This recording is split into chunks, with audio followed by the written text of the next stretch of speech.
दोस्तों स्वागत है आपकी इस वीडियो में। तो यहाँ पर देखेंगे सामान्य ज्ञान से 50 जीके इंपोर्टेंट क्वेश्चन जो कि आपकी सरकारी नौकरी की तैयारी करते हो तो काफी महत्वपूर्ण होने वाला है। तो आपका पहला क्वेश्चन है कि भारत में ब्रिटिश शासन की शुरुआत कब हुई थी। 4 ऑप्शन आपके सामने दिया गया, बताना है ब्रिटिश शासन की शुरुआत कब हुई थी भारत में।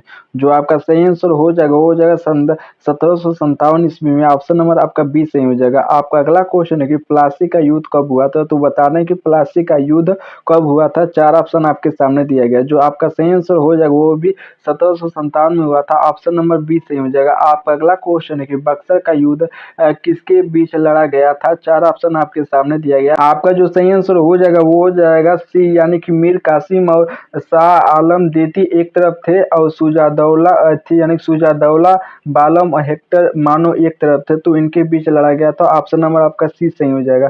आपका अगला क्वेश्चन है कि 1897 का तत्कालीन कारण क्या था। 4 ऑप्शन आपके सामने दिया गया, बताने का 1897 की क्रांति का तत्कालीन कारण क्या था। जो चारों में से आपका जो सही आंसर हो जाएगा वो हो जाएगा करतूस में गाय सुअर की चर्बी मिलाते थे, तो ऑप्शन नंबर आपका बी सही हो जाएगा। आपका जो अगला क्वेश्चन है कि 1897 की क्रांति के समय भारत का गवर्नर जनरल कौन था। 4 ऑप्शन आपके सामने दिया गया, बताना है कि भारत का गवर्नर जनरल कौन था। जो आपका सही आंसर हो जाएगा वो हो जाएगा लॉर्ड कैनिंग। ऑप्शन नंबर आपका सी सही हो जाएगा। आपका अगला क्वेश्चन है कि भारतीय राष्ट्रीय कांग्रेस की स्थापना कब हुई थी। 4 ऑप्शन आपके सामने दिया गया, बताना है कि भारतीय राष्ट्रीय कांग्रेस की स्थापना कब हुई थी। जो आपका सही आंसर हो जाएगा 1885 में हुई थी। ऑप्शन नंबर बी सही हो जाएगा। आपका अगला क्वेश्चन है कि कांग्रेस के पहले अध्यक्ष कौन थे। 4 ऑप्शन आपके सामने दिया गया, बताना कि कांग्रेस के पहले अध्यक्ष कौन थे। जो आपका सही आंसर हो जाएगा वो हो जाएगा व्योमेश चंद्र बनर्जी थे। ऑप्शन नंबर सी सही हो जाएगा। आपका अगला क्वेश्चन है कि बंग भंग कब हुआ था। 4 ऑप्शन आपके सामने दिया गया, बताना है कि बंग भंग कब हुआ था। जो आपका सही आंसर हो जाएगा 1905 में हुआ था। ऑप्शन नंबर सी सही हो जाएगा। आपका अगला क्वेश्चन है कि स्वदेशी आंदोलन कब शुरू हुआ था। 4 ऑप्शन आपके सामने दिया गया, बताना है स्वदेशी आंदोलन कब शुरू हुआ था। जो आपका सही आंसर हो जाएगा 1905 में हुआ था। ऑप्शन नंबर बी सही हो जाएगा। आपका अगला क्वेश्चन है कि भारत छोड़ो आंदोलन कब हुआ था। 4 ऑप्शन आपके सामने दिया गया, बताना है कि भारत छोड़ो आंदोलन कब हुआ था। जो आपका सही आंसर हो जाएगा 1942 में हुआ था। ऑप्शन नंबर सी सही हो जाएगा। आपका अगला क्वेश्चन है कि भारत छोड़ो आंदोलन का नारा किसने दिया था। 4 ऑप्शन आपके सामने दिया गया, बताना है कि भारत छोड़ो आंदोलन का नारा किसने दिया था। जो आपका सही आंसर हो जाएगा महात्मा गांधी ने दिए थे। ऑप्शन नंबर ए सही हो जाएगा। आपका अगला क्वेश्चन है कि जय हिंद का नारा किसने दिया था। 4 ऑप्शन आपके सामने दिया गया, बताना है कि जय हिंद का नारा किसने दिया था। जो आपका सही आंसर हो जाएगा सुभाष चंद्र बोस ने दिया था। ऑप्शन नंबर आपका ए सही हो जाएगा। आपका अगला क्वेश्चन है कि दिल्ली चलो का नारा किससे जुड़ा है। तो बताना है कि दिल्ली चलो का नारा किससे जुड़ा है, यानी किसने दिया। जो आपका सही आंसर हो जाएगा वो जो सुभाष चंद्र बोस ने दिया था। ऑप्शन नंबर आपका बी सही हो जाएगा। आपका अगला क्वेश्चन है कि भारतीय राष्ट्रीय सेना की स्थापना कहाँ हुई थी। 4 ऑप्शन आपके सामने दिया गया है, बताना कि भारतीय राष्ट्रीय सेना का स्थापना कहाँ हुई थी। जो आपका सही आंसर हो जाएगा सिंगापुर में हुई थी। ऑप्शन नंबर बी सही हो जाएगा। आपका अगला क्वेश्चन है कि महात्मा गांधी दक्षिण अफ्रीका से भारत कब लौटे थे। 4 ऑप्शन आपके सामने दिया गया, बताना है कब लौटे थे। जो आपका सही आंसर हो जाएगा 1915 में लौटे थे। ऑप्शन नंबर आपका सी सही हो जाएगा। आपका अगला क्वेश्चन है कि असहयोग आंदोलन कब प्रारंभ हुआ था। 4 ऑप्शन आपके सामने दिया गया, बताना कब हुआ था। जो आपका सही आंसर हो जाएगा 1920 में हुआ था। ऑप्शन नंबर सी सही हो जाएगा। आपका अगला क्वेश्चन है कि सविनय अज्ञा आंदोलन कब शुरू हुआ था। 4 ऑप्शन आपके सामने दिया गया, बताना कि सविनय अज्ञा आंदोलन कब शुरू हुआ। जो आपका सही आंसर हो जाएगा 1930 में हुआ था। ऑप्शन नंबर बी सही हो जाएगा आपका। आपका अगला क्वेश्चन है कि नमक सत्याग्रह का नेतृत्व गांधी जी ने कहाँ से किया था। 4 ऑप्शन आपके सामने दिया गया, बताना है कि नमक सत्याग्रह का नेतृत्व गांधी जी ने कहाँ से किया था। जो आपका सही आंसर हो जाएगा साबरमती से किया था। आश्रम से। ऑप्शन नंबर बी सही हो जाएगा साबरमती आश्रम। आपका अगला क्वेश्चन है कि दांडी यात्रा की दूरी लगभग कितनी थी। 4 ऑप्शन आपके सामने दिया गया, बताना है दांडी यात्रा की दूरी लगभग कितनी थी। आपका जो सही आंसर हो जाएगा 300 किलोमीटर। ऑप्शन नंबर सी सही हो जाएगा। आपका अगला क्वेश्चन है कि पूर्ण स्वराज की घोषणा कब हुई थी। 4 ऑप्शन आपके सामने दिया गया, बताना है पूर्ण स्वराज की घोषणा कब हुई। जो आपका सही आंसर हो जाएगा 1929 में हुई थी। ऑप्शन नंबर सी सही हो जाएगा। आपका अगला क्वेश्चन है कि भारत का संविधान कब अपनाया गया था। 4 ऑप्शन आपके सामने दिया गया, बताना है कि भारत का संविधान कब अपनाया गया था। जो आपका सही आंसर हो जाएगा 26 नवंबर 1949 को भारत का संविधान अपनाया गया था, लेकिन लागू कब हुआ? 26 जनवरी 1950 को लागू हुआ था। तो आपका ऑप्शन सही हो जाएगा और 26 नवंबर 1949 को अपनाया गया था। आपका अगला क्वेश्चन है कि संविधान सभा का गठन किस वर्ष हुआ था? 4 ऑप्शन आपके सामने दिया गया, बताना है संविधान सभा का गठन किस वर्ष हुआ था। जो आपका सही आंसर हो जाएगा 1946 में हुआ था, ऑप्शन नंबर बी सही हो जाएगा। आपका अगला क्वेश्चन है कि संविधान सभा के अस्थायी अध्यक्ष कौन थे? 4 ऑप्शन आपके सामने दिया गया, बताना कौन थे। जो आपका सही आंसर हो जाएगा डॉक्टर राजेंद्र प्रसाद थे, ऑप्शन नंबर आपका ए सही हो जाएगा। आपका अगला क्वेश्चन है कि संविधान के निर्माता किसे कहा जाता है? 4 ऑप्शन आपके सामने दिया गया, बताना किसे कहा जाता है। जो आपका सही आंसर हो जाएगा डॉक्टर भीमराव अम्बेडकर को कहा जाता है, ऑप्शन नंबर सी सही हो जाएगा। आपका अगला क्वेश्चन है कि भारत के पहले प्रधानमंत्री कौन थे? 4 ऑप्शन आपके सामने दिया गया, बताना है भारत के पहले प्रधानमंत्री कौन थे। जो आपका सही आंसर हो जाएगा जवाहरलाल नेहरू थे, ऑप्शन नंबर सी सही हो जाएगा।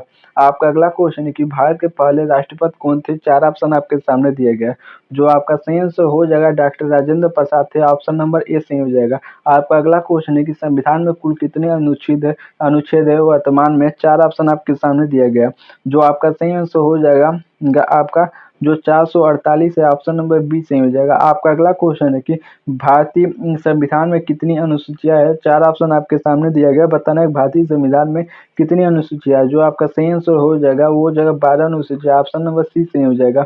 आपका अगला क्वेश्चन है कि भारतीय संविधान को बनाने में कितना समय लगा था? 4 ऑप्शन आपके सामने दिया गया है, बताना है भारतीय संविधान को बनाने में कितना समय लगा था। जो आपका सही आंसर हो जाएगा 2 वर्ष 9 माह 18 दिन लगा था, ऑप्शन नंबर ए सही हो जाएगा। आपका अगला क्वेश्चन है कि संविधान सभा की पहली बैठक कब हुई थी? 4 ऑप्शन आपके सामने दिया गया, बताना है संविधान सभा की पहली बैठक कब हुई थी। जो आपका सही आंसर हो जाएगा 9 दिसंबर 1946 को हुई थी, ऑप्शन नंबर ए सही हो जाएगा। आपका अगला क्वेश्चन है कि राष्ट्रपति की शपथ कौन दिलाता है? 4 ऑप्शन आपके सामने दिया गया, बताना है राष्ट्रपति का शपथ कौन दिलाता है। जो आपका सही आंसर हो जाएगा मुख्य न्यायाधीश दिलाता है, ऑप्शन नंबर बी सही हो जाएगा।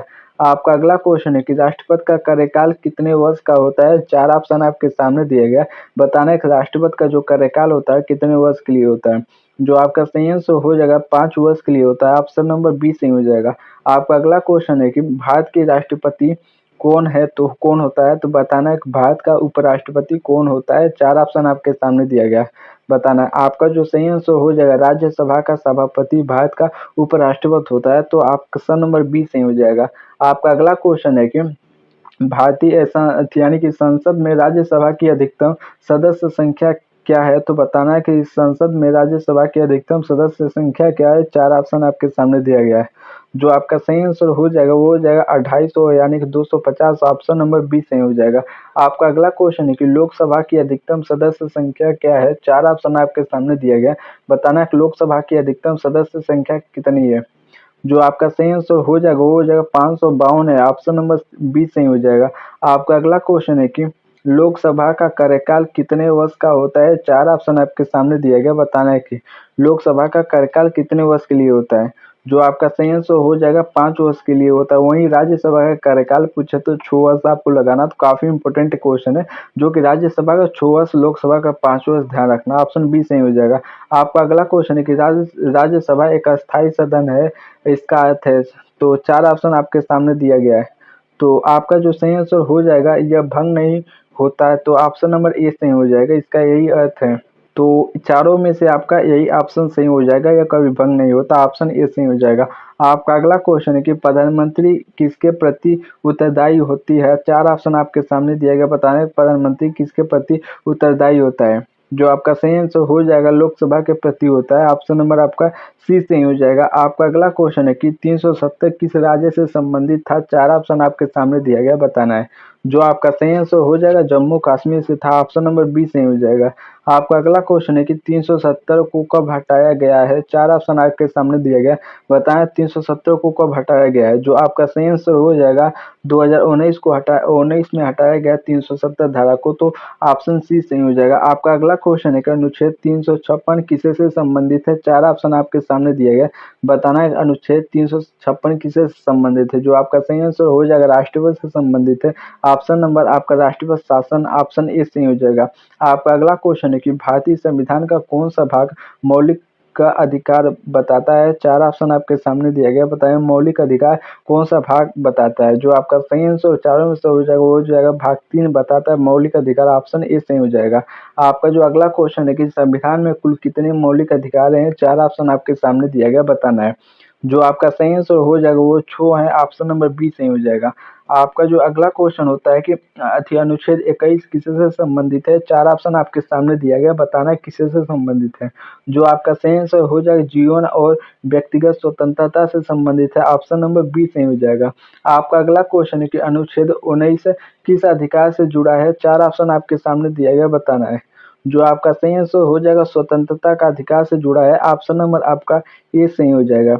आपका अगला क्वेश्चन है कि भारत का सबसे बड़ा राज्य क्षेत्रफल के अनुसार कौन सा है? 4 ऑप्शन आपके सामने दिया गया, बताना है कि भारत का सबसे बड़ा राज्य क्षेत्रफल के अनुसार कौन सा है। जो आपका सही आंसर हो जाएगा वो राजस्थान है, ऑप्शन नंबर सी सही हो जाएगा। आपका अगला क्वेश्चन है कि भारत का सबसे छोटा राज्य क्षेत्रफल के अनुसार कौन सा है? 4 ऑप्शन आपके सामने दिया गया है। जो आपका इनमें सही आंसर हो जाएगा गोवा है, ऑप्शन ए सही हो जाएगा। आपका अगला क्वेश्चन है कि भारत का सबसे अधिक जनसंख्या वाला राज्य कौन सा है? 4 ऑप्शन इसमें दिया है, आपको बताना है चारों में से सबसे अधिक जनसंख्या वाला राज्य। जो आपका सही आंसर हो जाएगा उत्तर प्रदेश है, ऑप्शन नंबर सी सही हो जाएगा। आपका अगला क्वेश्चन है कि भारत का सबसे बड़ा द्वीप कौन सा है? 4 ऑप्शन आपके सामने दिया गया, बताएं सबसे बड़ा द्वीप कौन सा है भारत का। जो आपका सही आंसर हो जाएगा मिनिकोय है, यानी कि ऑप्शन नंबर आपका बी सही हो जाएगा। मिनिकोय काफी इंपॉर्टेंट क्वेश्चन है, सबसे बड़ा द्वीप है। आपका अगला क्वेश्चन है कि भारतीय राष्ट्रीय ध्वज किसने डिजाइन किया था? तो काफी इंपोर्टेंट क्वेश्चन ये भी बन जाता है, भारतीय राष्ट्रीय ध्वज किसने डिजाइन किया था?